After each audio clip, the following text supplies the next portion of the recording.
Each year, Microsoft Research hosts hundreds of influential speakers from around the world, including leading scientists, renowned experts in technology, book authors, and leading academics, and makes videos of these lectures freely available.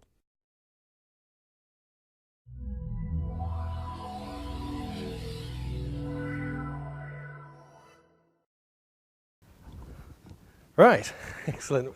Welcome. It's bad that I'm introducing myself, but good that there's a timer there. So I will stick to time. I'm going to tell you about a social website for scientists called myExperiment. It's myExperiment.org. The stickers are available. And this is a social website for scientific workflows. Now, the same way that photos on Flickr or movies on YouTube are the kind of social objects of any particular Web 2 site, the social object here is the scientific workflow. And for those of you who aren't familiar with these, probably the first thing I should do is show you one. I'm not actually going to log into the site, I'm just using it in the same way that any of you could choose to use it at the moment if you wanted to play with it. So I'm just going to choose the first workflow that's come up here so you can see the image of one.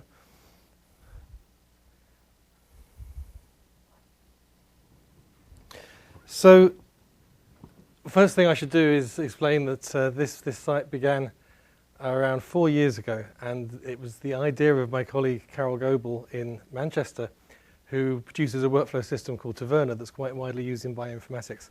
And she'd created this sort of mock-up of a myExperiment site, which is like MySpace but for scientists. And of course, MySpace became passé, and we started saying Facebook for scientists. And then we realized the scientists didn't really like that idea because it sounded like everything had to be open, so we now say it's not Facebook for scientists. But let's just get them one a bit bigger. You can see what these workflows look like. This is actually quite a big one, actually. So this is the set of processing steps in basically a data analysis pipeline. And in Taverna, they look like this, but we support many, many systems, any systems you like to bring to the table, really. And they may appear in different ways. And in some cases, these are just ASCII text files with a list of instructions for something for someone to do in a chemistry lab. So the point is, it's a bit of process. It's a method. And that's an interesting and very relevant point for this particular event, because as we all know, everyone's talking about data and data sharing now, and that's really good and really important. But my sort of manifesto is, it's what you do with it that matters. So actually sharing the processing of the data is a way of sharing expertise, solving problems. This is very fourth paradigm. The purpose of a workflow is to systematically process a lot of data, which may be beyond one scientist. And if a scientist were previously choosing the bits of data they thought might have the results in that they wanted, they can instead use a workflow to systematically process a lot of data, get their results, share the workflow with other people as a basis for other work. So this is really about the workflow as the social object, rather than about the data itself. But I'll come back to that. That's how it started. Okay. One of the interesting things about building a website for scientists is that you need to do a few things that scientists want. And this sort of strip of, let's choose a Taverna 1 workflow. There we go. This sort of yellow strip that appears 2/3 of the way across the screen here is what we call the social metadata, and has things like the license, the credits, the attributions, tags, the sharing there, attributed by, favorited by. So it's really all that metadata around the social objects, around the workflow. And things like licensing, attribution, credit are actually crucially important for people to be willing to use the site. And we are not ideologically open. We don't mandate that everything is open. Typically, people might want to just share, or keep it to themselves, or share amongst their project or their group, or some groups or friends, and then at some stage, perhaps in the life cycle of the research, push this across a boundary and make it open for everyone to use. So that social piece has been very, very important to us. Another very important thing, if we look along the top here, is, this is good, Tim, is this thing here called a PAX. Now, once we launched and when people were exchanging workflows, the first thing they asked for was the ability to associate other objects with the workflows, like attachments. So they sort of wanted to have PowerPoint slides or PDFs of papers and so on. And we didn't know exactly what people wanted to do, so we created a sort of generic aggregation mechanism called a pack, and a pack is just a collection of stuff, either on the site or URLs to stuff off the site. And that bundle then becomes sort of the shared artifacts. And it's a very interesting co-evolutionary approach, because this is kind of a social probe into how different disciplines might share and what they share. And by looking at what people actually have in their packs, we get to see what it is that scientists in data-centric science actually want to be sharing. And I want to sort of put that one on the table for discussion, because that's kind of, if you want to think beyond the paper, what is the future shared artifact of digital research? So this is kind of an experiment itself in finding out what that might be. And I won't go through them all now, but you can already see here we have a pack of all the sort of initial workflows for a tutorial on the Taverna system. If I choose, perhaps if we go to my packs, we have, oh look, all Carol Goble's keynotes in a pack there. All sorts of arbitrary objects that have been created. Let's see what else is here. All the bits in a paper. There's a paper for concurrency practice and experience.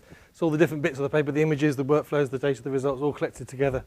A collection of papers, packs of packs, and so on. So it's an interesting aggregation, and that's why it's really my experiment rather than my workflow.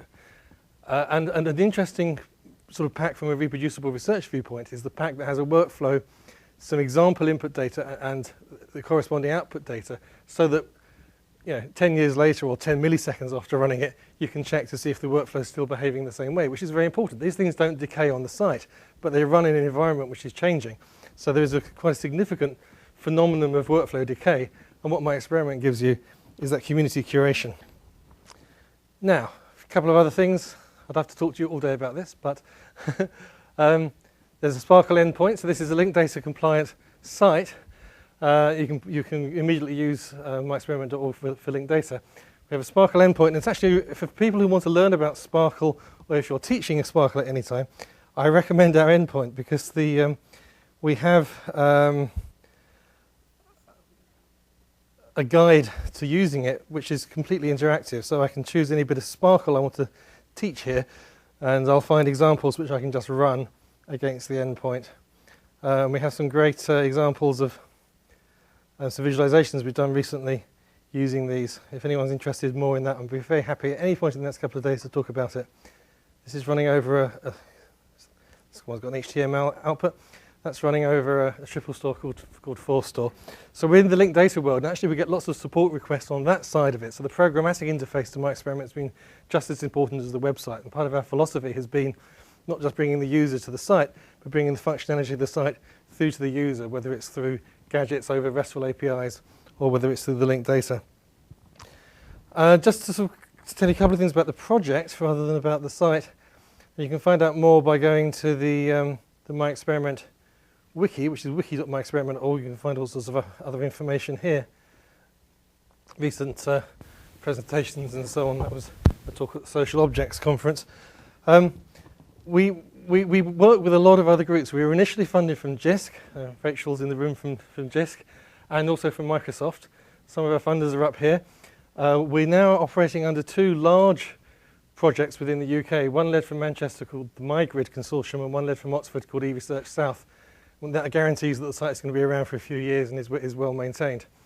But we have lots of collaborations with other projects, and we do things like a sort of specific skinning for different projects. So you could go into certain parts of this site if you're a member of a particular research project, and it would look like the website for your project, providing your workflows and a different view on the site.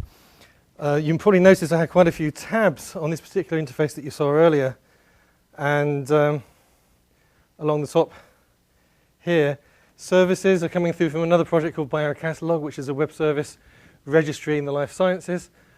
Topics is code completely contributed from a team here in the US, which is doing some machine learning over the that's very cool, thank you.